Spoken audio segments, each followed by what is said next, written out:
2013, several rockets targeted Eilat from Egypt's Sinai. Following Mohamed Morsi's fall from power in Egypt, several terrorist groups spread out in the Sinai peninsula. In August, an Iron Dome anti-missile defense battery was placed by Israel outside Eilat and intercepted one of the rockets launched over.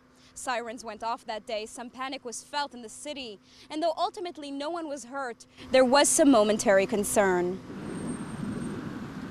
People were a little bit afraid, especially the tourists, of course. The Israelis are already used to it. Of course, we kind of guided them. They all came down to the reception. First of all, we explained them the situation, and we explained what they have to do. We go to the shelter. Actually, when the siren went off, we sent everybody here. That's the shelter of the hotel. And everybody came down. They were very quiet, actually. There was no panic and no stress. They came down, they sat here for like 15, 20 minutes.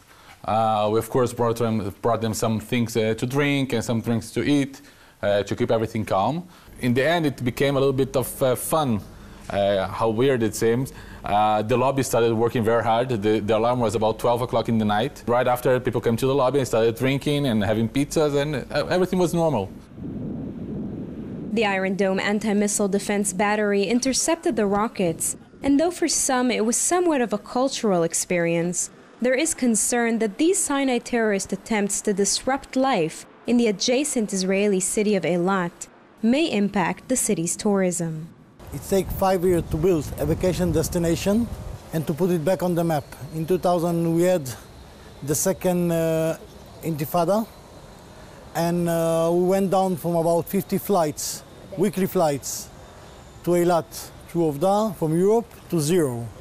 2006, again, we had the second Lebanon war, and we went down to zero again. And in 2011, hopefully, we are starting back with this year about 24 flights. In the beginning, when the first rockets were launched, we felt a little bit, and we felt a little decrease in the tourism movement in Eilat. But because we had just now the summer, and the main business in the summer is from Israelis, and the Israelis are known as people that even if there's war or everything, they will always go out for vacation. So we didn't really felt it. We are getting some phone from agent in overseas, checking, asking what is the situation, if it's quiet, if it's safe to come here. Despite the anxiety at the moment, it appears this vacation destination is up and running as usual and offers quite a lot to those who won't shy away due to threats from the Egyptian side of the border. Yes, there were 2 or 3 missiles lately that put us in a situation that was uncomfortable. But the IDF did a great job, and I think that right now everything is peace and quiet. We had that before. Last year, the year before, every once in a while, some terrorist organization tried to get the attention. It doesn't affect the tourism and the life in Eilat. We have a strong army, and our technology that we have in the army can solve a lot of problems that can be if we didn't have this equipment. If somebody is trying to send some missile to the area of the hotel, or some terrorism organization will try to attack a tourist area, it's not like other places in the world. It's one of the security area in the world. Tourism officials hope to entice those travelers who feel they can no longer vacation in Egypt's bordering Sinai. We hope that because of this situation that happened in Egypt, tourists look for a vacation in Eilat instead of Sinai, but yet it didn't come.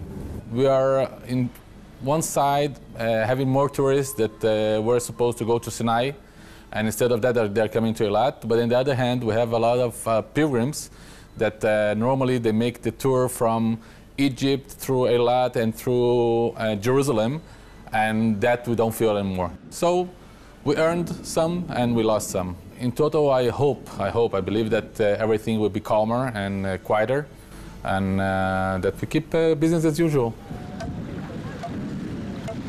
Eilat, every day is a Sunday. This is the motto of Eilat. It's a modern city with a lot of good hotels, good attraction, and as you can see, sun. Everything here is very, very modern and very, very nice. I think everybody who comes to Eilat is surprised in the beginning, and then we see more and more people coming back every year because they learn that Eilat is a nice place, it's safe, and it's worth coming back. Israel's defense minister Moshe Ya'alon has stated that it's quite possible that with the growing terrorism in Sinai, additional attempts to target Eilat will take place again in the future. Even so, in August alone, about 280,000 visitors entered Israel, with 7,000 of them crossing in through this Taba border from Egypt into Eilat. For JN1, I'm Sivan Raviv, Eilat, Israel.